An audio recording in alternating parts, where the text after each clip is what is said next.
captive those thoughts. And now you think different. Now you're getting rid of stinking thinking. That's good. And now you're starting to turn it into abundance thinking, prosperity thinking, more than enough thinking. And you won't allow stuff in your life that stinks, that hinders, that distracts, that delays, that undercuts, that hurts. So many of our pains were created by our own choices, and our choices were chosen because of the way we were thinking. And we change how we think, and now we change how we live. We change the world around us.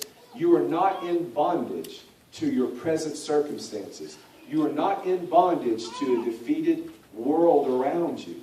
I know Christmas is coming, and if you come from a dysfunctional family, you're probably not looking forward to it. You're probably looking past it, waiting for January 2nd to hurry up and get here.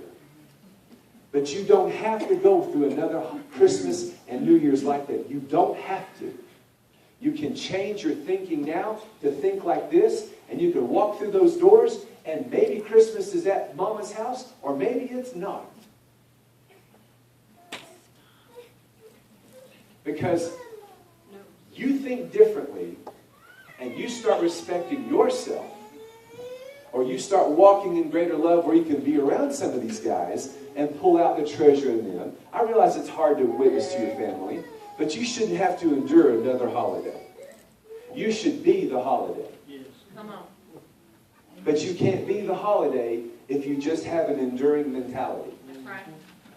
That's not a victorious mentality. But you don't know what to do because you don't know, you're not realizing it's how you're thinking. You're going into that thing already thinking it's going to be a certain way. So no matter, even if it was going to be different, it's going to be that way. Some people don't believe that. But it's working right now. It's happening right now as we speak.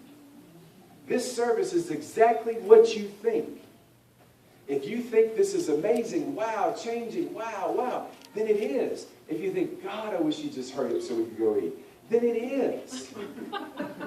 It's what you think. And then you got to ask yourself, is what I think pleasing Him? Watch out. Watch out. You are not a law unto your own self, even though you have the right to be.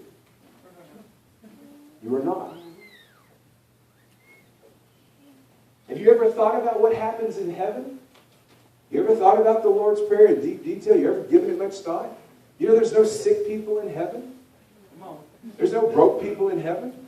There's nobody fighting and warring in heaven? There's no adultery in heaven? There's no lasciviousness in heaven?